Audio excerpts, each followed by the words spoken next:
"We're alone," said the Apache woman, her tone flat as the dust that wrapped the desert. "Let's do what's necessary." The wind hit Clearwater Station like a whip, driving red sand through every crack of the wooden platform. When the train screeched to a halt, Abel Harkin didn't move. He stood beneath the warped awning, hat low, the afternoon sun carving hard shadows into his weathered face. Then she appeared, barefoot, wrapped in a torn, gray blanket, stepping down from the last car as if she carried the weight of a whole world on her back. Her eyes, dark as wet obsidian, caught the light. The crowd murmured. Someone spat in the dust. Abel walked forward, boots thudding against the boards. He reached for the small sack in her hands. His voice came out low, steady. "Let's go." She hesitated, then gave a single nod. As they turned away, a folded note slipped into Abel's palm. The handwriting was unmistakable. Silas Gant.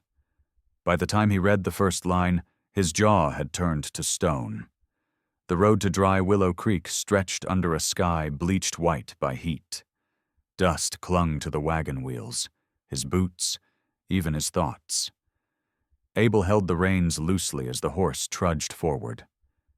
Beside him, the Apache woman sat straight-backed, her gaze fixed on the horizon like she could will herself somewhere else. The San Simon Valley lay silent and flat, grass dying in the glare. The air smelled of mesquite and old iron. Years ago, soldiers had ridden through these plains under banners of peace and left only smoke and ashes behind. Abel had been one of them.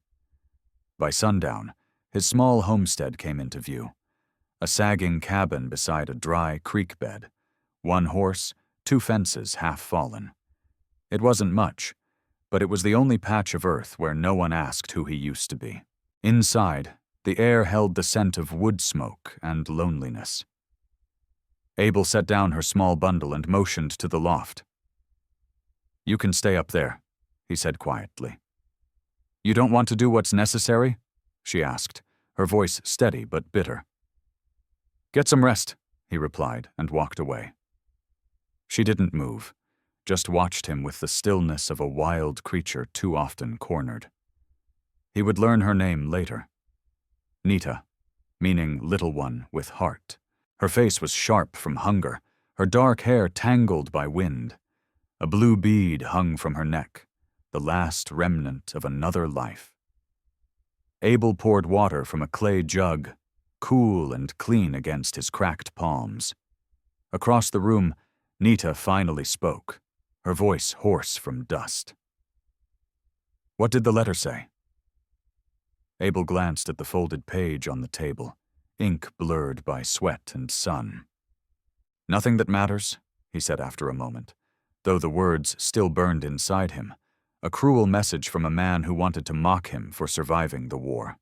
Outside, cicadas began their evening cry, and the dry wind carried the scent of rain that would never fall. Night came quickly. The desert cooled but did not rest. Wind scraped against the cabin walls like whispers.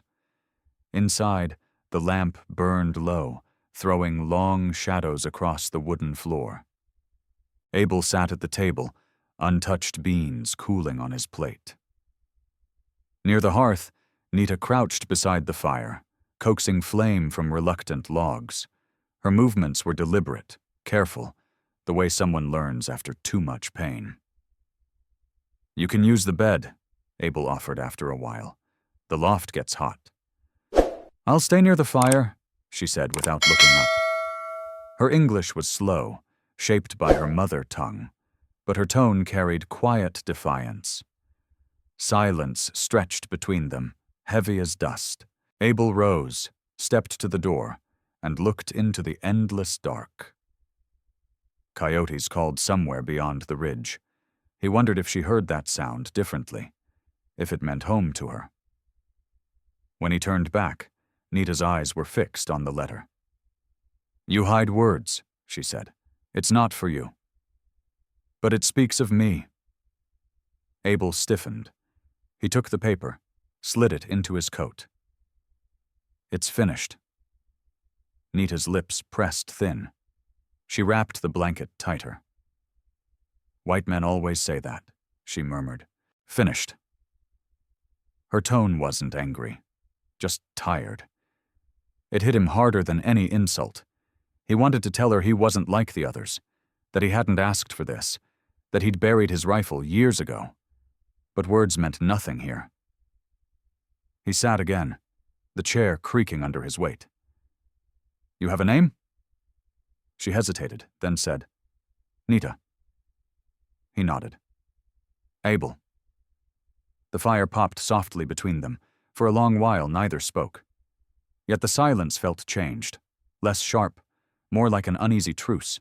Outside, thunder rolled far off, too distant to bring rain. When Abel finally rose to douse the lamp, he looked toward her one last time. Nita's eyes were open, watching the dying firelight. No fear, only the same quiet vigilance he carried himself. He lay awake long after, listening to the desert breathe. For the first time in years, that sound didn't make him feel alone. Days blurred together under the sun. Heat. Silence. But something subtle began to shift at Dry Willow Creek. The house no longer felt hollow.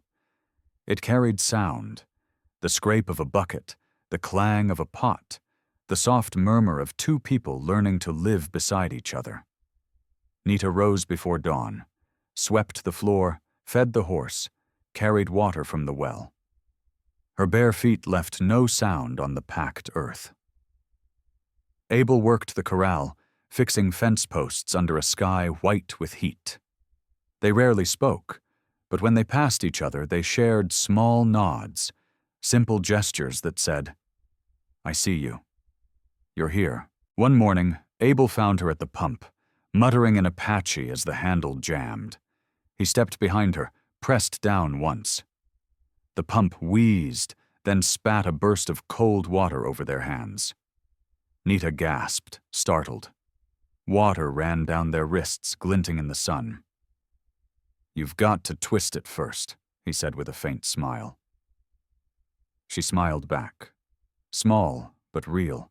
In the sweltering afternoons, when even the cicadas gave up, Nita sat on the porch mending a torn shirt, while Abel read from old newspapers, stumbling over faded words. She didn't understand much, but she liked his voice. Rough, low, steady as a heartbeat. Sometimes she'd ask about the words she heard often. Freedom, promise, peace. He never had easy answers. Once she asked, You fought at Fort Bowie? He froze, paper half folded. Yes. You killed my people? He met her eyes. Yes, no excuses, no stories, just truth. She nodded and looked away. But that night, when she laid out her blanket, she placed it closer to the fire, closer to him. Weeks passed. The town whispered of the soldier and the Apache woman. One morning, Clyde Barker, the deputy, rode up spitting dust. Folks up top don't like seeing her free, he warned. Abel stood in the doorway, hand resting near his holster but voice calm. She works for me. She's under my roof, under my word. Barker sneered. Word of a man like you don't count for much. Abel's eyes darkened. Then it'll have to count for more. The deputy left without another word. Nita watched from the porch, her hands tight around the railing. That night, she left a bundle of dried sage by his door. For strength, she said simply. Nita watched from the porch, her fingers tight around the railing. That night she left a small bundle of dried sage at Abel's door. For strength, she said simply. Little by little, life began to take shape again. She learned to grind grain using his old millstone, and he learned the desert plants from her tongue. Kahi for yucca, bidzil for strength. In the evenings, she sang softly while she worked, songs without words that made the air itself gentler. Then came the night of the rain. The sky had been growling for days, clouds swollen with dust and thunder. They were fixing the corral when the wind shifted, carrying the scent of wet earth. Nita tilted her face upward, eyes closed, as the first drop struck her skin. "Rain," she whispered, almost laughing. Abel leaned against the post, watching her. "Haven't seen it in months." "It comes when the heart remembers how to call it," she said. When the downpour finally broke, it came wild and sudden. Water roared off the roof, gushed through the gutters, soaked the yard. Nita stepped barefoot into it, arms open, spinning beneath the storm. Her hair clung to her cheeks, her laughter rising above the thunder. Abel hesitated in the doorway, then stepped out too, letting the rain wash over his face like redemption. For a long while, they didn't speak. They just stood there, two silhouettes blurred by silver rain. When he finally looked at her, she smiled through the curtain of water. "You have rain now," she said. He met her gaze, voice low. "No," he murmured. "We have rain." That night, the world felt clean again. The roof dripped softly, and the scent of wet cedar filled the cabin. Abel poured a tin cup of coffee and set it before her. She took it carefully, her fingers trembling from the chill. "Why do you live out here alone?" she asked. He stared into the dark liquid. "I came back from the war with too many ghosts," he said. "This was the farthest place I could find." Nita nodded slowly. "Ghosts follow," she said, "even into the desert." Her words weren't a warning, but an understanding. In the days that followed, the air turned cooler. Something unspoken hung between them. Not romance, not yet, but a quiet belonging, like two wounds learning to heal side by side. Abel found himself waiting for her laughter, listening for her light steps on the porch. Nita began humming as she worked, sometimes leaving small bundles of herbs near his tools. "For luck," she said. One evening, he found her standing near the cottonwoods, staring west, where the sunset burned red through the dust. "That mountain," she said softly. "My mother sang there, before the soldiers came." Abel followed her gaze, a familiar ache tightening in his chest. "I'm sorry," he said. Nita turned toward him, her face unreadable. "Sorry is only a word," she said. "But you build new things." He said nothing. But later that night, before blowing out the lamp, he opened the drawer, took out the tarnished badge buried beneath old rags, turned it once in his hand, then set it down for good. From that day on, there was no master or servant at Dry Willow Creek.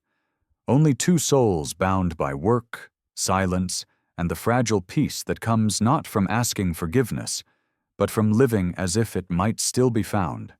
Each morning, Abel would find a clay bowl of cool water by the door, a faint trace of sage drifting above it. Nita never said why she left it there, and he never asked. Some things, in that valley of red dust and regret, didn't need words. The days after the rain came golden and still, as if the desert had drawn a long breath. The fields shimmered faintly green, and the scent of wet sage lingered in the air. Nita hummed as she worked, and Abel found himself listening more than he meant to. He began to think foolishly, that perhaps peace might last. But peace in the desert was always borrowed time.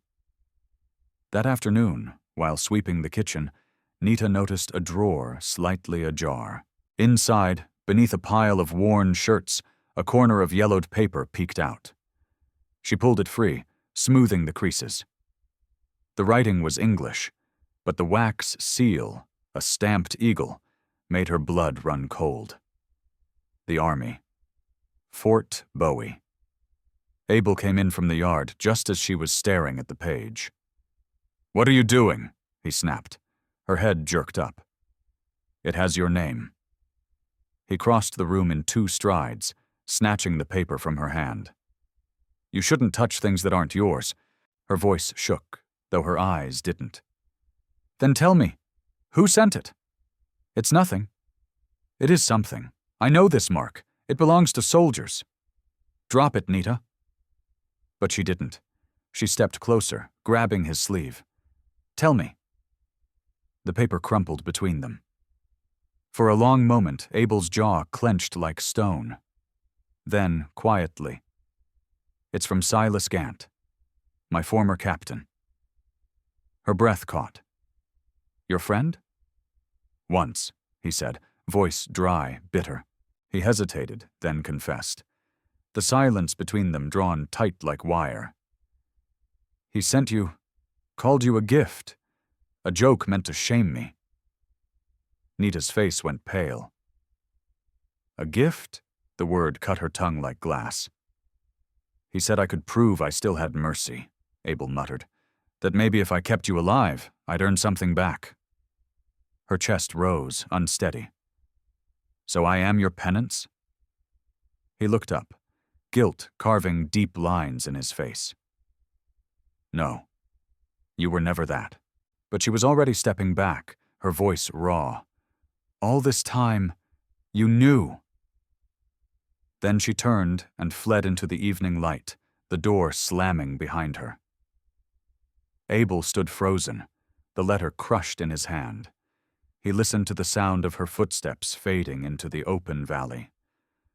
By the time he reached the barn, she was gone. The wind had risen again, whipping red dust through the mesquite. He saddled his horse with shaking hands and rode into the night. The storm broke without warning, sheets of dust, low thunder rolling over the Chiricahua foothills. Each gust tore at his eyes, his throat. Still he pressed on, shouting her name into the wind. "Nita." No answer. Only the echo of his guilt bouncing off the canyon walls. Hours later, through the veil of the storm, he spotted a small figure crouched by the dry creek bed. She was soaked in grit, clutching something tight to her chest. When he dismounted, he saw it. The letter, crumpled, nearly torn apart. "Nita," he rasped, "you'll die out here." She didn't look up. "Why do you care?" Nita whispered, her voice sharp beneath the storm. "Maybe I should," Abel said softly, kneeling beside her. He reached toward her shoulder, but she flinched back. "Don't," she hissed. Her eyes burned through the dark. "I thought you saw me, not just a thing they threw away." A rumble of dry thunder cracked across the sky. Abel shut his eyes. "I did," he said. "I do." "That letter, what he meant, it doesn't define this." "Then what is this?" Her voice trembled. "You keep me because you pity me." He shook his head, rain or maybe tears running down his cheeks. "No, because if I let them take you back, they'll break you again, and I can't stomach another soul buried in the name of mercy." She stared at him, breathing uneven. "You think I need saving?" "No." His voice dropped to a whisper. "I think I need forgiving." For a long heartbeat, they didn't move. The wind screamed through the canyon like a wounded animal. Then, slowly, Nita's fingers loosened. The letter slipped from her hand, caught in the storm. It whirled once in the air, then vanished into the dust. "Forgiveness isn't mine to give," she said, voice like wind over stone. "But you speak truth." Abel bowed his head. "That's all I've got left." Lightning split the sky, casting their shadows long across the rocks. Nita looked at him, really looked, and saw not a soldier, not a threat, but a man worn thin from fighting ghosts that refused to stay buried. Something inside her loosened. Her hand, still trembling, brushed his cheek. "Then we're both lost things," she murmured. "And lost things," she added, "can walk together." He laid his hand gently over hers, held it there. Just a moment. Then another. The storm around them began to soften, the wind falling to a tired sigh. By dawn, they were riding side by side toward Dry Willow Creek. The desert smelled like dust and renewal. They didn't speak. The silence said enough. As they reached the cabin, Abel dismounted first and turned to help her down. Nita paused, then took his hand. Her palm was rough, cold, but alive. "You could have left me," she said. "I did once," he replied quietly. "I won't again." Behind them, the sky glowed with pale gold. The letter that nearly tore them apart was gone now, buried under miles of red sand. But in its place, something fragile as morning light had been born. The days that followed were quiet, heavy with the strange calm that comes after truth is spoken. The sky softened. The wind cooled. Abel repaired the fence. Nita hung herbs by the window to dry. They didn't speak of that night by the creek. They didn't have to. What stood between them now was not silence, but roots, deep and steady, finding water beneath cracked earth. Then, one afternoon, the sound of hooves shattered the stillness. 3 riders crested the ridge, black silhouettes against a pale sky. At their head rode Silas Gant. His blue coat was dust-streaked, but his smile remained untouched by time. Abel's gut tightened. He'd known this day would come. "Harkin!" Gant called out, reining up before the cabin. "Heard you built yourself a little paradise out here. Figured I'd ride out and see the miracle." Nita stood in the doorway, her fingers gripping the frame. That voice, she knew it. The same cold laugh that had echoed across the burning fields of her past. Abel stepped forward, shotgun draped across his arm. "You're not welcome here." Gant dismounted slowly, boots crunching the dry earth. "Don't be rude, old friend. I came to collect what belongs to the government. That girl's San Carlos property." "She belongs nowhere but where she chooses," Abel said, calm but cold. Gant's grin widened. "You've gone soft, Harkin. Always figured your sympathy for savages would be your undoing." His hand brushed the butt of his pistol. "Now step aside." For a heartbeat, the world held still. Then, the cabin door creaked open. Nita stepped out. Her chin lifted. The wind tugged her hair free. Her eyes burned dark and fierce. "I am not property," she said. "Not of soldiers, not of any man." Gant chuckled, the sound brittle. "You hear that, Harkin? She talks now." Abel didn't blink. His voice came steady. "Turn around, Captain. You'll find no allies here." The 2 riders behind Gant shifted in their saddles, uneasy. From beyond the hills, figures began to appear. Men from Clearwater, faces Abel once traded with. A few shouldered rifles. Gus McCready called out from the ridge. "You heard him, Gant. The war's over. Let the girl be." Gant's smirk faltered. His eyes flicked between Abel and the growing crowd. At last, he spat into the dust. "You'll regret this, Harkin." "Maybe," Abel said, "but not tonight." Gant mounted up, wheeled his horse, and rode off. His men followed. The sound of hooves faded into the desert wind. Silence returned. The townsfolk lingered for a breath, then tipped their hats to Abel and turned home. No one spoke of it. But something had changed in Clearwater. The man they once called a coward now stood for something more. Inside the cabin, Nita sat near the fire. Her hands trembled, though she tried to hide it. Abel poured water into a cup and handed it to her. "You're safe now." She shook her head gently. "No one is safe forever. But today, I am free." He crouched beside her, searching her face. "You knew him?" he said quietly. Her voice came distant, flat. "Not him, but men like him." "Not him," Nita said softly, "but men like him." Her voice didn't shake. "They came to our village when I was 15. My mother was a healer. She sang to the sick. They said she was hiding warriors." She stared into the fire, unmoving. "They burned everything. I ran. When they caught me, they passed me from one camp to the next until no one remembered my name." Her eyes glistened in the lamplight, but her tone held firm. "I stopped wanting to live a long time ago. I thought the desert would take me. But then you—" She looked up, meeting Abel's eyes. "You didn't look at me with pity. You looked at me like I was still human." She paused. "That was enough to help me remember who I was." Abel's throat tightened. "You shouldn't thank me for that."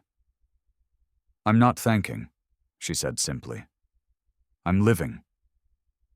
A faint smile tugged at his mouth, but it didn't last. The cough came, sharp, deep, tearing through his chest. The old wound had reopened. Fever followed. That night, he lay shivering under sweat-soaked sheets while Nita sat beside him, grinding herbs, whispering prayers in her native tongue. The scent of sage filled the cabin. When he stirred awake, she was there, cool cloth in hand, wiping his brow. Outside, the sky had turned pearl gray. Mourning doves cooed through the half-open window. "You stayed," he murmured. She gave him a faint smile. "You didn't tell me to leave." He tried to sit up, winced. "You saved me." She touched his hand, soft as breath. "No, we save each other. Again and again. That's how people live." For a long time they sat in silence. The fire burned low. Then Nita spoke again, almost to herself. "There was a time I hated every white face I saw. I thought the earth would never give me peace." She glanced towards the window. "But maybe peace doesn't come from forgetting.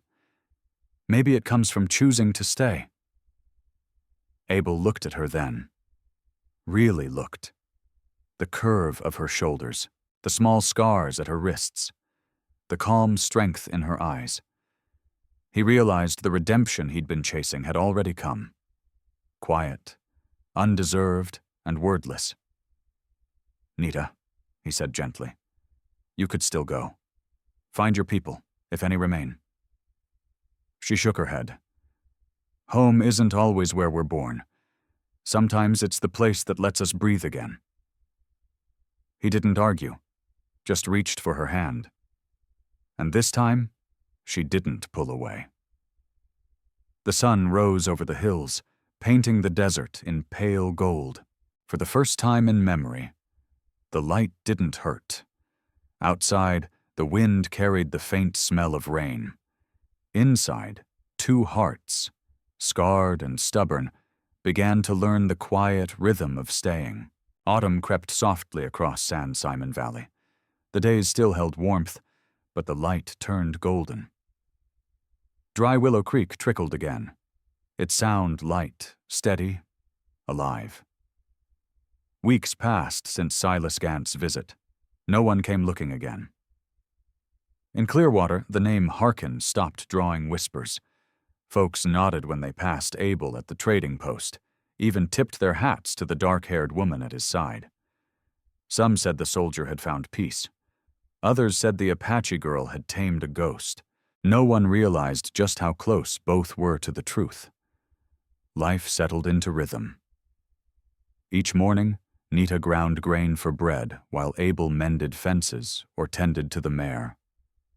When the sun reached high, they'd share a quiet meal beneath the old oak by the well. Sometimes they laughed, low, surprised, almost unsteady, like folks relearning how. The land changed too. Where dust once ruled, green began to push through. Barley sprouted near the trough. Young cottonwoods took root where Abel had planted with blistered hands. Nita's herb garden bloomed along the fence line, sage, juke, and desert lavender. The air smelled sweet, the scent clinging to their clothes. One morning, Abel found her kneeling by the plants, humming softly. "Your medicine garden's taken over my field," he said, leaning on a fence post. She smiled without looking up. "Maybe your field needed healing too," he chuckled, shaking his head. "You're probably right." That night, they sat side by side on the porch, watching lightning flicker far in the distance. After a long silence, Nita spoke. "When I was little, my mother said thunder is the sky remembering what it's lost." She paused, then added, "But sometimes, I think it's also remembering what it still has." Abel turned the thought over like a coin. He always did when she spoke. "Maybe that's true for people too." She nodded gently. "You still have ghosts?" He looked out across the dark plain. "Always," he said, "but they don't speak so loud anymore." The porch creaked under them. Crickets hummed in the brush. Then, almost shy, Nita whispered, "Abel, I want to stay." He turned to her, startled not because he hadn't wished for it, but because hearing it out loud felt like sunlight after too long in the dark. "Then stay," he said simply. The weeks blurred into a steady pulse of rebuilding. They worked side by side, patching the barn roof, setting new posts, clearing dead brush. Nita carried her share without complaint. Her small frame was steady as any ranch hand. When she tired, Abel fetched water. When he stumbled, she laughed and offered her hand. There were no big declarations, no promises spoken aloud. Just two people learning the quiet, unspoken language of trust. No promises, just two people learning the quiet language of trust. Then, one evening, as the air turned crisp and the sky burned copper, Abel called Nita out to the oak by the well. The wind carried the mingled scent of sage and distant rain. He held a carving knife and a small chisel. "Figured this old tree could use a few words," he said, placing his hand against the rough bark. Slowly, carefully, he began to carve. Nita stood beside him, watching every motion of his hands as letters took shape. Home, built by two hearts. Abel stepped back and brushed dust from the grooves. "It ain't poetry," he muttered, almost shy. Nita smiled. Her voice was soft. "It's truth." She placed her hand beside his on the bark. Their fingers touched, calloused, scarred, but warm. Above them, the oak swayed in the breeze, shedding a few dry leaves like quiet blessings. "I used to think home was gone," Nita whispered, "that nothing would ever grow again where they burned my village." She paused, eyes drifting toward the field where barley danced in the wind. "But maybe home isn't something you find. Maybe it's something you build, with another soul." Abel's voice came low, rough. "I thought I was done building anything, but you proved me wrong." She looked up at him, her eyes glowing in the fading light. "You gave me a reason to live. That's more than any man's ever given me." He reached out, gently brushing a loose strand of hair from her face. "You gave me a reason to forgive myself." The sun slipped behind the hills, casting the world in amber and violet. They didn't speak. They didn't have to. The air between them carried every word that didn't need saying. That night, they sat by the fire. Nita wove a small bracelet of horsehair and turquoise beads. She tied it gently around Abel's wrist as he watched in silence. "So you don't forget," she said. "Forget what?" "That piece can belong to anyone who stops running." Abel looked down at the rough little bracelet. Simple, handmade, beautiful. He smiled. "Then I reckon I'll never take it off." Outside, the wind carried the last breath of summer. Coyotes called from the ridge, not lonely, not fierce, just alive. And when the moon rose over San Simon Valley, its silver light fell across the old oak, catching the words carved into its skin. Home built by two hearts. From a distance, the carving looked like a prayer etched straight into the earth, and long after the desert night swallowed the hills, the wind carried a sound soft as memory. Nita's voice, low and steady, singing the old song her mother once sang by the fire. But this time, it wasn't a song of mourning. It was a song of arrival, of choosing life after ruin, of staying, and those who passed through the valley in the years that followed would speak of that oak. They'd say that if you stood there on a still night, you could hear two voices carried on the wind, one deep and rough as the earth, the other soft as rain, both whispering the same promise. That peace, once found, would never be taken again. Outro for YouTube or narration. If this story stirred something in your heart, if you believe love and peace can still grow from the dust of old wounds, don't forget to like and share it with someone who still believes in second chances. Subscribe for more tales of grit, grace, and impossible love beneath the desert sun. Because out here, every lonely soul still deserves redemption, and every quiet valley hides a story worth remembering.